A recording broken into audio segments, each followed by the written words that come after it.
Halo, assalamualaikum warahmatullahi wabarakatuh. Ketemu lagi di channel saya, Dr. Selvi Arta. Di video kali ini saya akan berbagi informasi gimana cara perawatan luka diabetes di rumah ya teman-teman. Ini luka terjadi di bagian kaki ya. Untuk lebih lengkapnya silakan teman-teman simak video ini sampai selesai ya. Terima kasih. Assalamualaikum warahmatullahi wabarakatuh.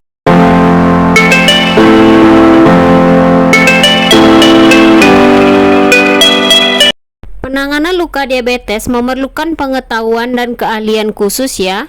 Bila Anda tidak yakin, sebaiknya dilakukan di fasilitas kesehatan terdekat ya, dengan bantuan dokter atau tenaga medis perawat lainnya ya. Atau bisa mendapatkan pelayanan ke rumah ya, dengan memanggil dokter atau perawat ke rumah yang bisa merawat luka diabetes ini ya, yang disebut dengan layanan home care ya teman-teman. Tetapi bila teman-teman mampu dan berani melakukannya, silakan ya, dengan menyimak video ini lebih lengkapnya ya teman-teman. Alat-alat yang digunakan teman-teman bisa melihat video ini ya, atau melihat video sebelumnya yang pernah saya terangkan apa-apa saja alat yang dibutuhkan untuk merawat luka diabetes ini di rumah ya.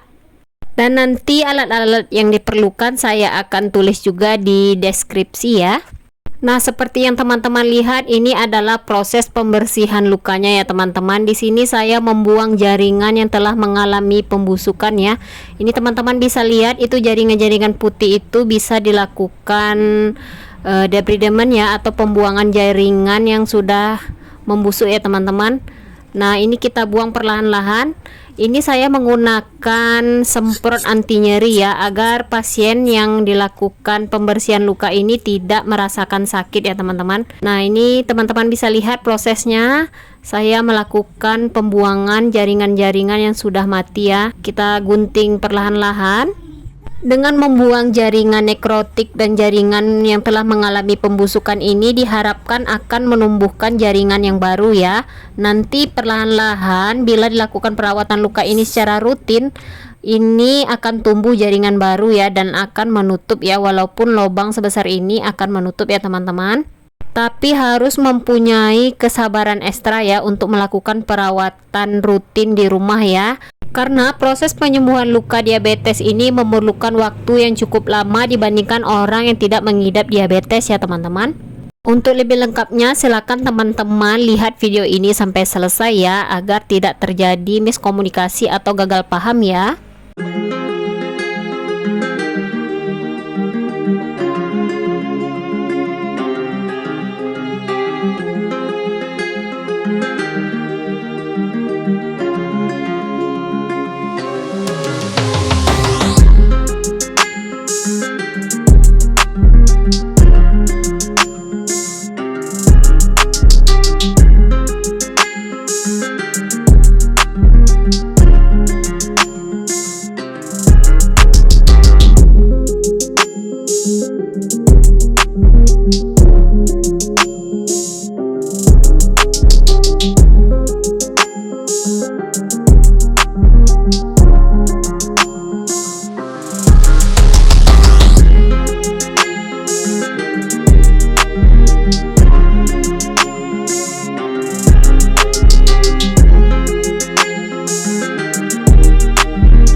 Nah, jangan lupa tekan dengan lembut tepi luka ya untuk mengeluarkan cairan pus atau nanah yang masih tersisa di bagian sekitar luka ya. Pastikan semua bagian luka yang telah mengalami pembusukan yang berwarna putih ini dibuang ya teman-teman.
Nah, setelah selesai teman-teman bisa meneteskan obat oxoferin ya teman-teman.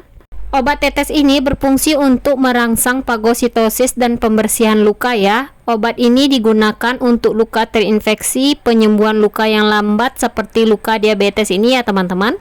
Dan perlu diingat jangan menggunakan obat lain bersama dengan cairan oxoferin ini ya, karena bisa menyebabkan interaksi yang mungkin membahayakan pasiennya ya teman-teman. Nah, setelah itu ditutup dengan kain kasa ya teman-teman.